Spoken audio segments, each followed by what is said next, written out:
999, 999। What is 999?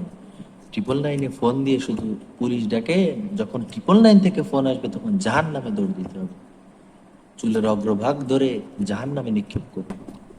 আলহামদুলিল্লাহ ওয়াকাফা ওয়া সালামুন আলা ইবাদিহিল্লাযীনা ইসতাফা আম্মা বা'দ। فأعوذ بالله من الشيطان الرجيم. بسم الله الرحمن الرحيم. يا بني لا تشرك بالله إن الشرك لظلم عظيم. صدق الله المولانا العظيم. আসসালামু আলাইকুম মুহতারাম ভিউয়ার্স, আশা করি সবাই আল্লাহ তাআলার রহমতে ভালো আছেন, সুস্থ আছেন। আল্লাহ পাক আমাদের সবাইকে সুস্থতার তৌফিক দান করুন, আমিন। আপনাদের সামনে আল কোরআন থেকে একটি আয়াত আমি তিলাওয়াত করেছি। যে আয়াত কারিমার অংশ তিলাওয়াত করেছি সে আয়াতে কারিমা হচ্ছে সূরা লুকমান 13 নম্বর আয়াত। এই আয়াতে কারিমায় আল্লাহ বলছেন, হযরত লুকমান তিনি তার পুত্রকে অর্থাৎ তার সন্তানকে নসিহত করেছেন, অনেকগুলো নসিহত করেছেন যেগুলো কোরআনে দেওয়া হয়েছে এবং একটি সূরা তার নামে আল্লাহ পাক নাযিল করেছেন। এই হযরত লুকমানের আয়াতের মাধ্যমে তিনি বলছেন তার পুত্রকে, ইয়া বুনাইয়া, হে আমার বৎস,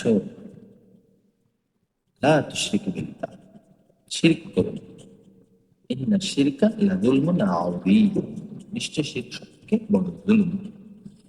এইখানে আমাদের সাধারণ মানুষের ভিতরে যে সেন্স অফ হিউমার কাজ করে বা সেন্সটা কাজ করে সেটা হচ্ছে শিরক কথার অর্থ মাদারে মাথা ঠেকানো, মন্দিরে দেয়া পুজো দেয়া, অন্য ধর্ম পালন করা, এইটা হচ্ছে শিরক।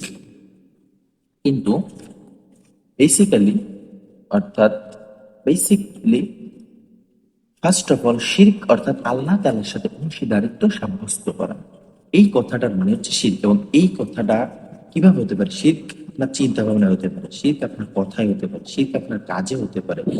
এই চিন্তা ভাবনা আমাদের ভিতর নাই, আমরা শুধু মনে করছি মন্দির মাথা রাখানো শিরক, অন্য ধর্ম পালন করে শিরক। কিন্তু শিরক সম্পূর্ণভাবে আমাদের এখন গ্রাস করে আছে, কুফর সম্পূর্ণভাবে গ্রাস করে আছে। এবং আল্লাহ পাক বলেছেন শিরকের গুনাহ তিনি মাফ করবেন না। আপনাদের ছোট একটা উদাহরণ দিয়ে বুঝাই। হাদিসের ভিতর আছে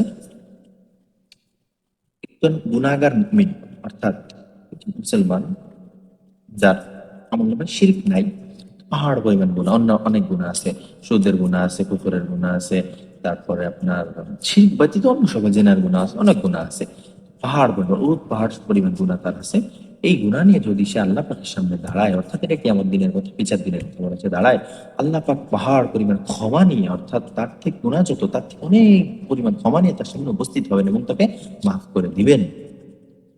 তাহলে এই একটা কথা বললাম, এটা মাথায় রাখবেন। সেকেন্ডে এর পাশাপাশি আরো একটা কথা বলছি যে রাসূল সাল্লাল্লাহু আলাইহি ওয়াসাল্লাম হাদিস অনুযায়ী শেষ জামানায় 1999 জন মানুষ জাহান্নামে যাবে। 999 জন মানুষ জাহান্নামে যাবে। এখান থেকে কি বুঝতে পারছেন? যদি আল্লাহ পাক পাহাড় পরিমাণ ক্ষমা নিয়ে এসে তাদের মাফ করেন, তাহলে 999 জন মানুষ কেন জাহান্নামে যাবে? তার মানে একটা জিনিস, দুটো দুটো ঘটনা পাশাপাশি মিলান একটা জিনিস পাবেন, সেটি হচ্ছে এই 999 জন মানুষের আমলনামায় শিরকের গুনাহ থাকবে। এইবার কথা হচ্ছে, আপনি যদি পৃথিবীর ক্যালকুলেশন হিসাব করেন, পৃথিবীর মানুষ যা আছে 6 ভাগের 1 ভাগ কি মুসলমান, 6 ভাগের 1 ভাগ মুসলমান, বা 4 ভাগের 1 ভাগ মুসলমান। এত মানুষ মুসলমান, এত মানুষ ইমানদার, তাহলে 999 যদি জাহান্নামে যায়, তার ভিতর মুসলমান যাবে না? অবশ্যই যাবে, বেশি পরিমাণ যাবে। কারণ কি? তাদের ভিতর শিরক থাকবে। কারণ শিরক কিভাবে থাকে আমাদের ভিতর?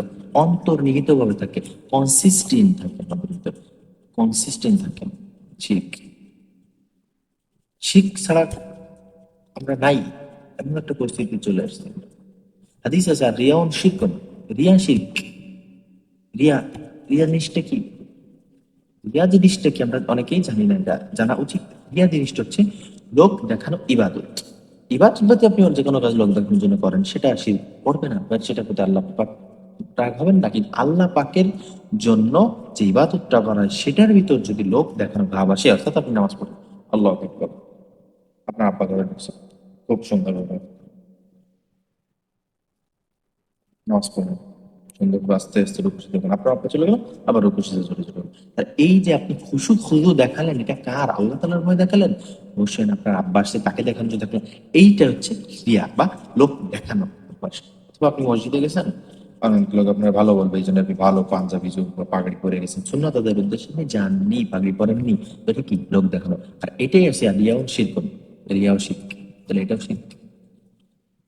আল্লাহ পাক আমাদের হেফাজত করুক। তো এইভাবে শিরক আমাদের ভিতরে অন্তর্নিহিত ভাবে শিরক আছে, প্রত্যেকটা কথায় কথায় শিরক, প্রত্যেকটা কথায় কথায় শিরক, প্রত্যেকটা কাজে আমাদের শিরক, আমাদের রাষ্ট্রীয় ভাবে শিরক ঢুকাই দেওয়া হচ্ছে। আল্লাহ তাআলার বিধানে যে হালাল সেটাকে হারাম মনে করা শিরক, হালালকে হারাম মনে করা শিরক। ঠিক অনেক মুফাসসির ইকরাম বা শাইখুল হাদিসরা কুফর বলে থাকেন, কুফর বলে থাকেন, অনেকে শিরক বলে থাকেন। পক্ষান্তর কি? আল্লাহ তাআলার আদেশ অমান্য করা, আল্লাহ তাআলার সাথে অংশীদারিত্ব সাব্যস্ত করা, এটা কি? শিরক। শিরক দিয়ে আমরা ঘিরে আছি, প্রত্যেকটা কথায় কথায় আমাদের শিরক, প্রত্যেকটা কথায় কথায় আমাদের শিরক। শিরক থেকে আমাদের বেঁচে থাকা উচিত, আমাদের বেঁচে থাকা দরকার। আল্লাহ পাক আমাদের তৌফিক দান করুন এবং আমাদের নিজেদেরকে চেষ্টা করতে হবে সবসময়। ছোট ছোট কিছু উদাহরণ দিয়ে আপনাদের, ধরেন আজকে সন্ধ্যার সময় আমরা একসাথে কিছু ভাজা পুরি, পেঁয়াজি এগুলো খাইলাম। রাত্রেবেলা তো আমরা দুইজন খেলাম, রাত্রেবেলা একজনের পেট খারাপ হইলো, সকালবেলা ওঠার পরে আমরা জানতে পারলাম যে তার পেট খারাপ হয়েছে। এখন তখন কি হলো? সন্ধ্যার সময় যে পুরি পেঁয়াজি খাইছিলাম, পুরি পেঁয়াজি খাইয়ে এই অবস্থা হয়েছে তার। শিরক। পুরি পেঁয়াজির কোনো ক্ষমতা আছে তার শরীর অসুস্থ করা? অসুস্থ করেছেন কে? আল্লাহ। আল্লাহ কোরআন এটাও বলেছেন, সূরা বাকারার ভিতরে এটা আছে যে কাফেররা বলে, মুশরিকরা বলে যে ভালোটা তোমার রবের পক্ষ থেকে আসে এবং খারাপটা শয়তানের পক্ষ থেকে আসে। এবং তখনই সাথে সাথে ওই এত পরেই আল্লাহ তাআলা বলছেন নবীকে যে আপনি বলে দিন ভালোটাও রবের পক্ষ থেকে আসে এবং খারাপটাও রবের পক্ষ থেকে আসে। তাহলে পুরি পেঁয়াজির পক্ষ থেকে কি অসুস্থতা আসছে? আসছে কার পক্ষ থেকে? আল্লাহ পাকের পক্ষ থেকে। এটা কেন আসছে? আল্লাহ পাক পরীক্ষা নিচ্ছেন। আল্লাহ পাক সূরা মুলকের 2 নম্বর আয়াতে যেখানে বলেছেন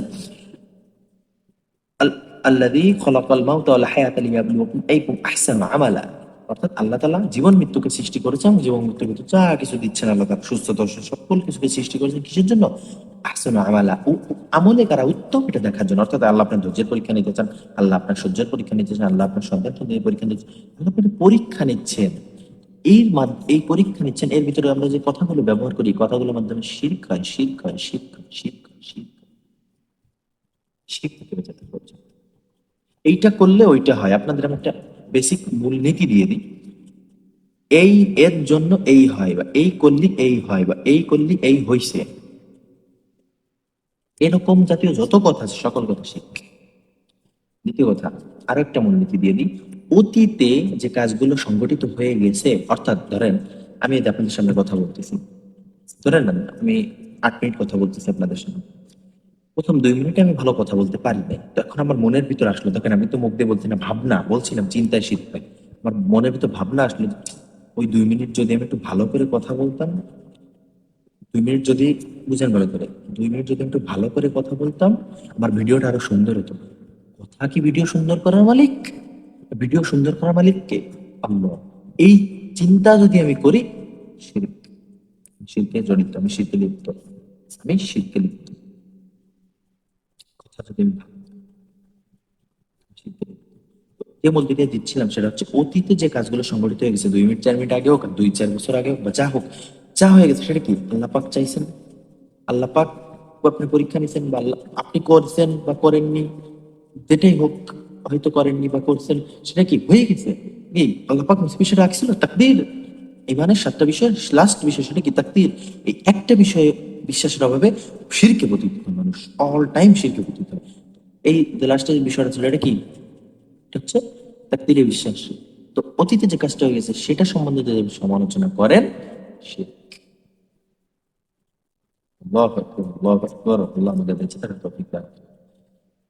আল্লাহ। শীত, শীত নিয়ে বিস্তারিত আরো আলোচনা ইনশাল্লাহ আপনারা পাবেন। আল্লাহ পাক আমাদের শিখ থেকে বেঁচে থাকার তৌফিক দান করুক। প্রত্যেকটা কথা মুখ দিয়ে বের করার আগে অন্তরে চিন্তা করার তৌফিক দান করুক। কি আল্লাহ, এটাকে আমি দুইটা থেকে মনে নিতেছি, ওর সাথে মিলাবেন, অথবা নিজে চিন্তা করবেন আল্লাহ এর মাধ্যমে সকল কিছু করার ক্ষমতা কার? আল্লাহ পাকে। আপনি বলেন, ঠিক আছে আমি আরেকটা উদাহরণ দিয়ে দিই, তাহলে আপনি কি কথাই বলতে পারবো না? অবশ্যই বলতে পারবেন। আপনি কথা বলতে পারবেন না? ধরেন পুরি পেঁয়াজে যে উদাহরণটা দিয়েছিলাম ফার্স্টে, ওটার থেকে বলি।